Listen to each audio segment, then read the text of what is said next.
Hier, le président de la République a pris la parole, il a expliqué pourquoi il a dissolu l'Assemblée. Une explication convaincante où il explique que l'Assemblée aurait voté une motion de censure à l'encontre du gouvernement, ce qui aurait obligé Emmanuel Macron à dissoudre. Il a donc déclaré avoir anticipé les actions de l'Assemblée.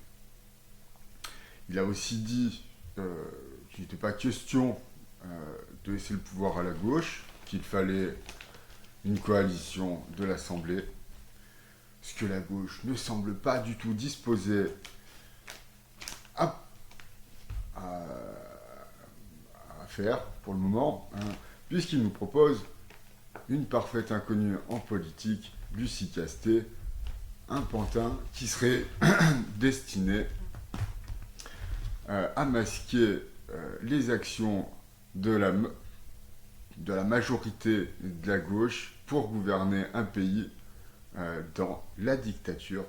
D'ailleurs, je note que la gauche appelle à la démission d'Emmanuel Macron.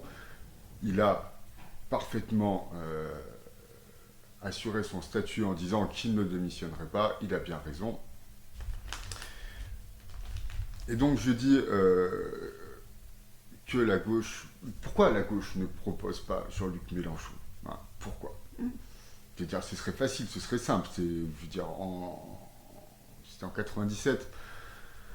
Quand la gauche remporte les législatives, boum, c'est Jospin hein, qui est Premier ministre. Pourquoi la gauche ne propose pas Mélenchon, hein? Là, il nous propose quelqu'un, on ne sait pas du tout qui c'est. Moi, je n'ai pas entendu d'interview. On constate donc qu'elle est directrice des finances de la ville de Paris, ce qui fait dire à pas mal de personnes qu'elle n'est pas forcément très compétente pour gérer les finances du pays. Peut-être à juste titre, je ne sais pas, mais bon, les gens le disent de toute façon. Donc qui nous dit qu'une personne de 37 ans, sans doute formidable dans son fort intérieur, a les épaules pour créer un gouvernement, pour fonder un gouvernement? Personne ne nous le dit, c'est une inconnue, elle n'a toujours pas pris la parole. Ça sent l'esbrouf.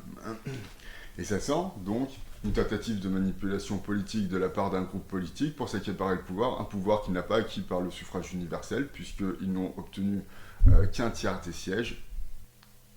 Et je maintiens, comme le président et comme n'importe quelle personne raisonnable, que seule une coalition de l'Assemblée permettra de gouverner le pays. Et c'est ce qui se passera de toute façon, Emmanuel Macron l'a dit, hein, il ne démissionnera pas, et quand on lui demande s'il va nommer Lucie Castet, il dit non sans le dire. Il dit non sans le dire. Et c'est très bien comme ça. Donc, on sait que ça va prendre des plombes, hein, permettez-moi l'expression familière, et on attend que ces personnes qui gagnent quand même des milliers et des cents tous les mois, et pas à la sueur de leurs mains, hein, décident de faire quelque chose ensemble, autre chose que des partouzes. Hein. Donc c'est avec douleur hein, que nous sommes dans l'expectative. Mais les aventures continuent et elles nous passionnent. Aimez-vous les uns les autres.